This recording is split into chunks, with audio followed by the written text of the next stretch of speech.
SIR प्रक्रिया के तहत बड़ी संख्या में वोटरों के नाम वोटर लिस्ट से हटाए जाने का आरोप लगाकर सीपीआईएम के तरफ से लगातार आंदोलन किया जा रहा है। इसी मुद्दे को लेकर गुरुवार को दुर्गापुर में एसडीओ कार्यालय के बाहर सीपीआईएम कार्यकर्ताओं ने नारेबाजी की और कार्यालय का घेराव कर धरना प्रदर्शन किया। इस विरोध प्रदर्शन का नेतृत्व वरिष्ठ सीपीआईएम नेत्री मीनाक्षी मुखर्जी, सीपीआईएम के जिला सचिव गौरांग चटर्जी और सिद्धार्थ बसु समेत अन्य नेताओं ने किया। सीपीआईएम नेत्री मीनाक्षी मुखर्जी ने आरोप लगाया कि एसआईआर प्रक्रिया के तहत बड़ी संख्या में वैध वोटरों के नाम विचाराधीन श्रेणी में डाल दिया गया है, जबकि कई मामलों में जानबूझकर पात्र लोगों के नाम वोटर लिस्ट से गायब कर दिए गए हैं। उन्होंने इस मामले पर चिंता प्रकट करते हुए कहा कि इस कदम से आम जनता के मताधिकार पर संकट खड़ा हो गया है और वे अपने लोकतांत्रिक अधिकार का प्रयोग करने को लेकर अनिश्चितता की स्थिति में है। सीपीआईएम नेताओं ने चेतावनी दी कि यदि शीघ्र इस समस्या का समाधान नहीं किया गया तो आने वाले दिनों में वामपंथी दलों द्वारा और बड़ा आंदोलन किया जाएगा। वहीं विरोध प्रदर्शन के दौरान आईसी घोष ने भी वोटर लिस्ट से बड़ी संख्या में लोगों का नाम हटाए जाने को सोची समझी साजिश करार देते हुए कहा कि लोकतांत्रिक अधिकारों को छीनने की इस कोशिश को कतई बर्दाश्त नहीं किया जाएगा।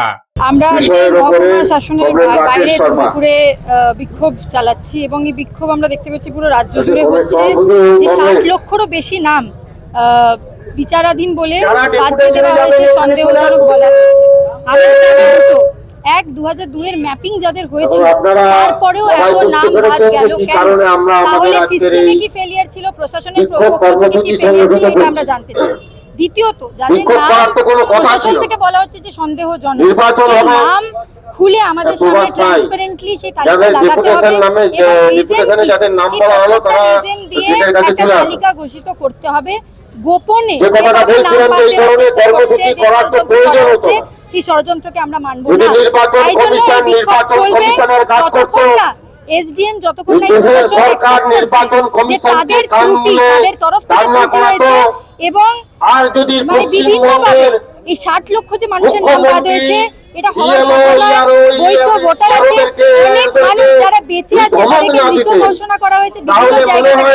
আমরা এই প্রত্যেকটা বুথে নামের ম্যাপিং করছি এবং আগামী দিনে এটা আপনাদের সামনেও আনা হবে যে বহু কলোনিতে, বহু বুথে, বহু ওয়ার্ডে এই ধরনের মানুষ যারা জীবিত, যারা এই এলাকায় বাসস্থান তাদের নাম হঠাৎ করে বাদ দিয়ে দেওয়া হয়েছে। তাদের বৈধ ভোটার তালিকায় নাম থাকার কথা, যাদের বৈধ অথবা ডিলিটেশনের আঙ্গিনায় রেখেছেন এবং মানুষের মধ্যে এই ধরনের একটা পরিস্থিতি তৈরি করতে চেয়েছেন যাতে মানুষ একটা অনিশ্চয়তায়, সমস্যায়, যন্ত্রণায় ভুগে সেই দিকে ধাবিত হয়।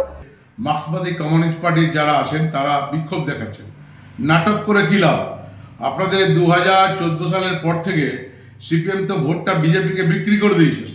সন্ধ্যাবেলায় যখন মিডিয়াতে বসেন তখন কিন্তু তৃণমূলের বিরুদ্ধে এসব কথা বলেন সবসময়।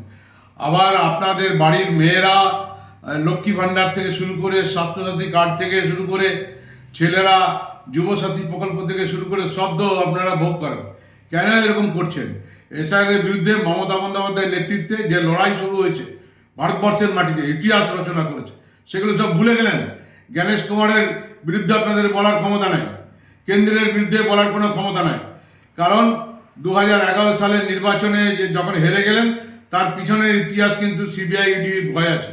সেই জন্য আপনারা বিজেপির বিরুদ্ধে মুখ খোলেন না, যেটা সহজে বিক্ষোভ দেখানো যায়। এসডিও সাহেবের সামনে গিয়ে বিক্ষোভ দেখা যায়। মানুষের জয় করতে যাবেন না, মানুষের মন জয় করে কোনো লাভ নেই। লড়াই করতে গেলে লড়াই সামিল হন। আমাদের আগামী 6 তারিখে মমতা বন্দ্যোপাধ্যায় অবস্থান ডেকেছেন, আমরা সকলে যাব। এসআইআর যে কাজ চলছে আমরা আজকে কর্মীদের উদ্দেশ্যে বলেছি যারা যারা বাদ আছে তাদের 6 নম্বর ফর্ম ফিল আপ করে আমরা কিন্তু 1 इंच জমি ছাড়বো না। दुर्गापुर से साधन रूज की रिपोर्ट, पब्लिक टाइम्स।